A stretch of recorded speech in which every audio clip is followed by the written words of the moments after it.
हमारे पास है चैप्टर जिसका light reflection and refraction. Light हमारे पास क्या होती है,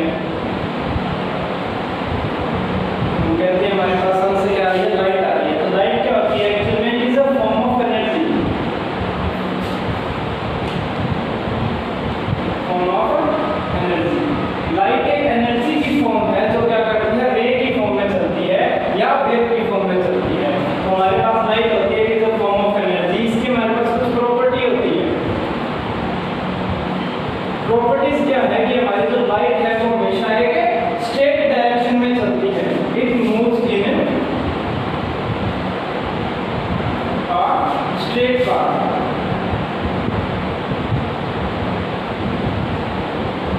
ये हमेशा क्या करती है, स्ट्रेट पाथ में चलती है। दूसरी हमारे पास ये है कि इसको चलने के लिए कोई भी मीडियम की जरूरत नहीं होती, ये बिना मीडियम भी चल सकती है। जैसे हमारे पास सन से लाइट आती है तो सन और अर्थ के बीच में कोई जगह नहीं है, खाली स्पेस है, वहां पे कोई मीडियम नहीं है, तो इसको चलने के लिए कोई भी मीडियम की जरूरत नहीं होती है। It travels can travel without any medium.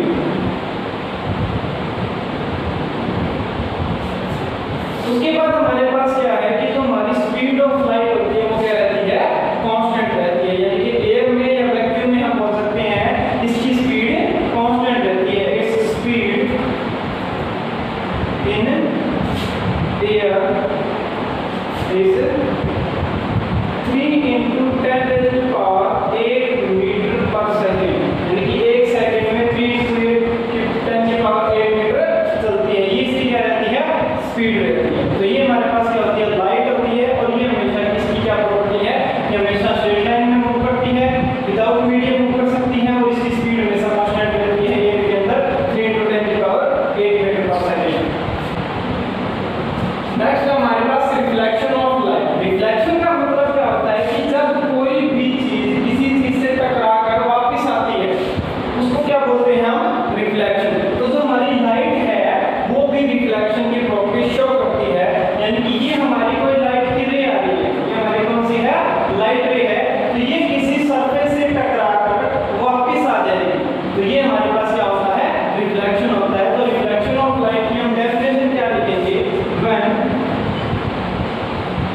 light comes back in the same medium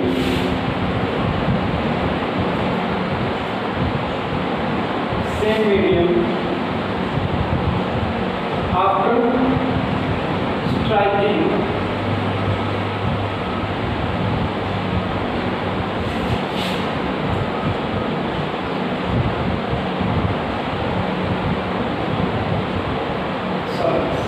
ठीक कहता है कि when light comes back in the same medium, जब लाइट टकरा कर इस मीडियम में वापस आ गई, अब सेकंड मीडियम में नहीं चली गई, यानी कि इस तरफ हमारे पास कोई पानी था, गिलास था, वहां पे नहीं गई, बट टकरा के क्या आ गई, उसी मीडियम में वापस आ गई। After striking a smooth surface, इस स्मूथ सरफेस से टकरा के आ गई, वापस आ गई, तो इसको हम क्या बोलते हैं, रिफ्लेक्शन ऑफ लाइट बोलते हैं। तो ये जो रिफ्लेक्शन ऑफ लाइट हो रहा है ये कुछ लॉस को फॉलो करता है। ऐसा नहीं है कि कोई भी लाइट जाएगी किसी भी एंगल पे मुड़ जाएगी या सारी की सारी लाइट रिफ्लेक्ट होंगी, ऐसा नहीं होता। कि हमारे पास जो रिफ्लेक्शन ऑफ लाइट है वो कुछ लॉस को फॉलो करता है, उनको बोलते हैं लॉस ऑफ रिफ्लेक्शन।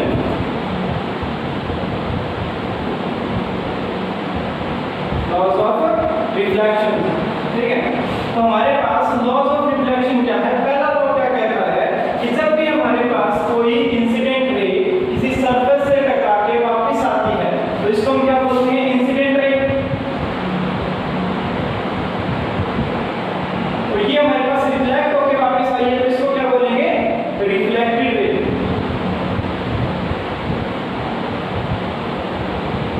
ये हमारे पास क्या है, रिफ्लेक्टेड रे।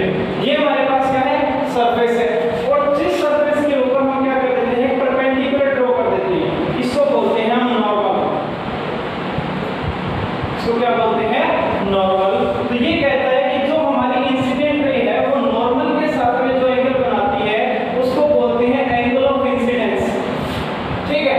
और जो हमारी रिफ्लेक्टेड रे है वो नॉर्मल के साथ जो एंगल बनाती है वो होता है रिफ्लेक्टेड एंगल।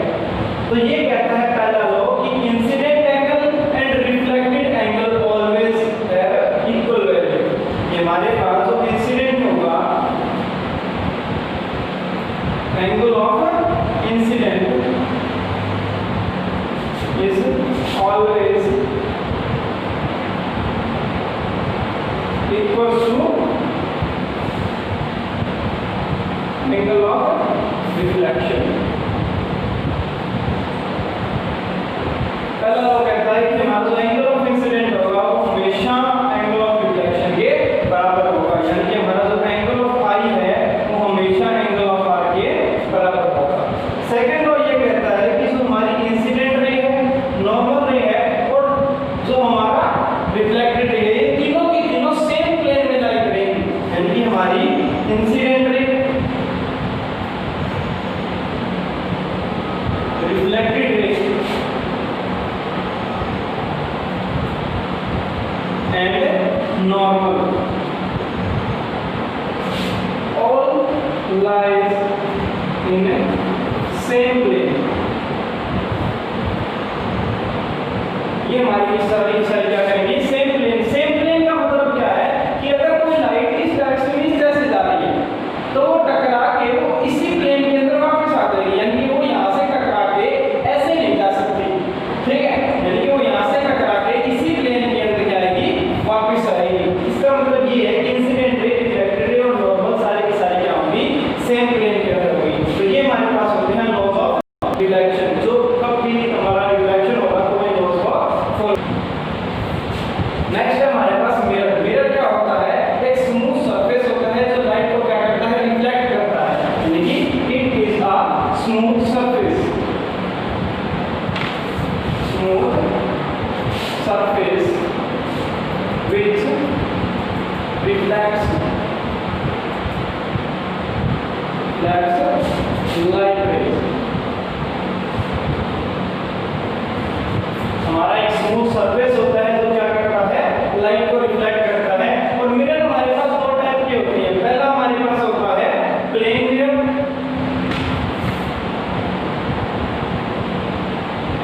और सेकंड हमारे पास होता है spherical mirror.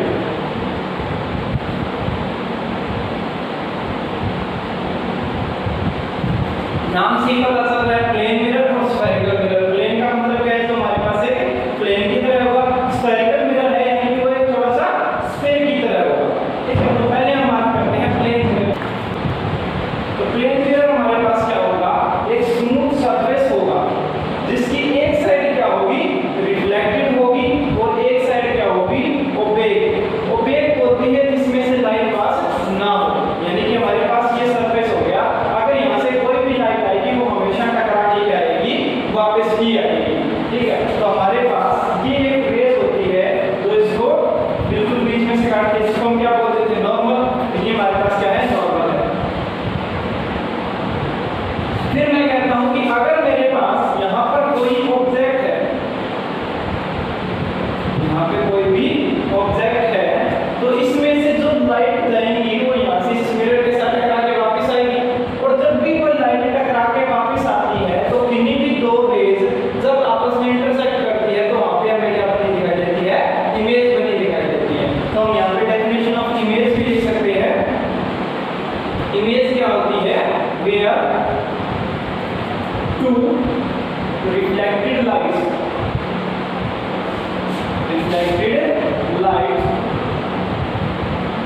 rays meet or appears to be।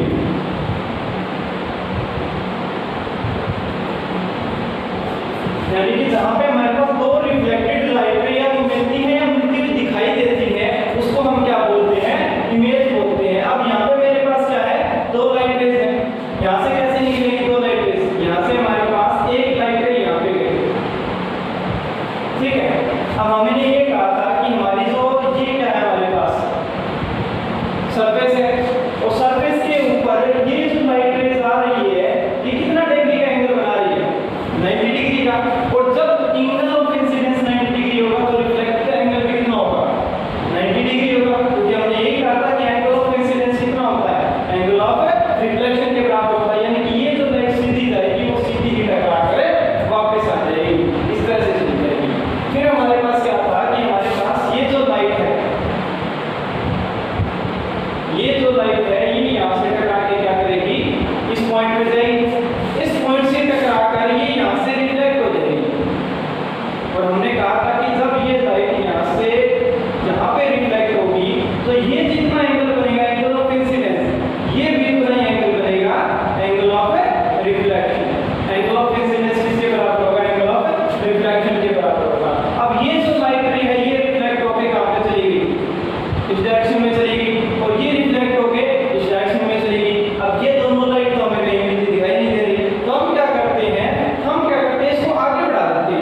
ये हमारे पास क्या होगा, कर्व्ड रिफ्लेक्टिव सरफेस होगा। कर्व्ड का मतलब होता है जो हमारे पास थोड़ा मुड़ा हुआ हो, या तो इस प्रकार से होगा या इस प्रकार से होगा, ठीक है।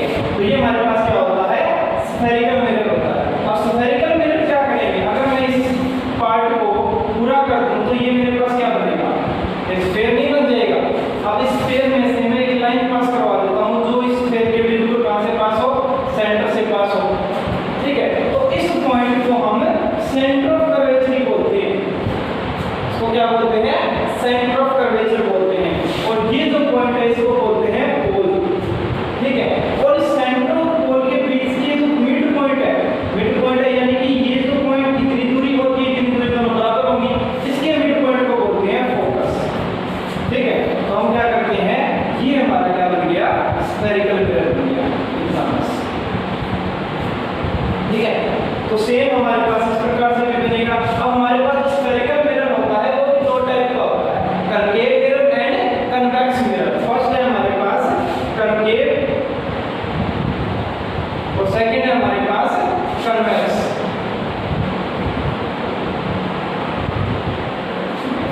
Concave mirror and convex mirror definition कैसे लिखेंगे, कनकेव मिरर वो होता है जिसका इनर पोर्शन रिफ्लेक्टेड हो, जिसका इनर पोर्शन